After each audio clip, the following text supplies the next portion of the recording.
आज आपला वर्कआउट असणार आहे मल्टी जिम सेशन। जय शिवराय मित्रांनो, मी राम पाटील, मुंबई पोलिसांनी NIS athletics coach. Gym workout असल्यामुळे पहिल्यांदा वॉर्मअप करून घेतला। जिम सेशनमध्ये चांगल्या प्रकारे वॉर्मअप करणे खूप गरजेचे आहे, त्यामुळे आपले मसल चांगल्या प्रकारे ॲक्टिव्हेट होतात आणि आपला वर्कआउट चांगल्या पद्धतीने होतो आणि आपल्याला इंजुरीचे चान्सेस कमी राहतात। वर्कआउटला सुरुवात करण्याआधी एम्प्टी बारचा असा वॉर्मअप सेट तुम्ही तुमच्या शेड्यूलमध्ये ॲड करा। पहिला एक्सरसाइज होता फ्रंट बारबेल स्क्वॅट। त्यामध्ये तुम्ही तुमच्या कॅपॅसिटीनुसार वेट ॲड करू शकता आणि त्याचे तुम्हाला 15 रेपिटेशनचे 3 सेट करायचे आहेत। त्यानंतर आपला आहे बारबेल स्क्वॉट। यामध्येही तुम्हाला 12 ते 15 रेपिटेशनचे 3 सेट करायचे आहेत आणि त्याची वेट ही तुमच्या कॅपॅसिटीनुसार राहणार आहे। प्रत्येक सेटनंतर तुम्ही त्यामध्ये 5 ते 10 किलो वेट ॲड करू शकता। यानंतरचा वर्कआउट 800 मीटरच्या मुलींसाठी असणार आहे।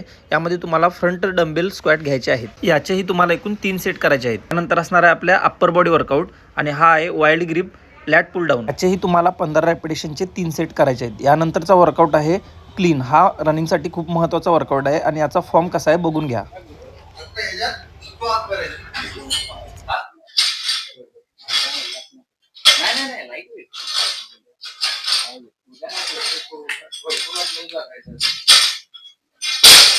यानंतर आपल्याला क्लोज ग्रिप लॅट पुल डाऊन वर्कआउट करायचा आहे आणि ती क्लोज ग्रिप अशा पद्धतीने असणार आहे आणि याचेही तुम्हाला 15 रेपिटेशनचे 2 ते 3 सेट घ्यायचे आहेत आणि त्याचा फॉर्म हा अशा पद्धतीने राहणार आहे। यानंतर वर्कआउटचे शेवटचे 2 एक्सरसाइज असणार आहेत, लेग एक्सटेन्शन आणि लेग कर्ल। या एक्सरसाइजचे तुम्हाला 12 ते 15 रेपिटेशनचे 2 सेट करायचे आहेत आणि तुमचा वर्कआउट कंप्लीट करायचा आहे। मित्रांनो, तुम्हाला जर जिम वर्कआउटचा संपूर्ण व्हिडिओ बघायचा असेल तर तो आपल्या यूट्यूब चॅनलवर अवेलेबल आहे। व्हिडिओ जास्तीत जास्त शेअर करायला विसरू नका।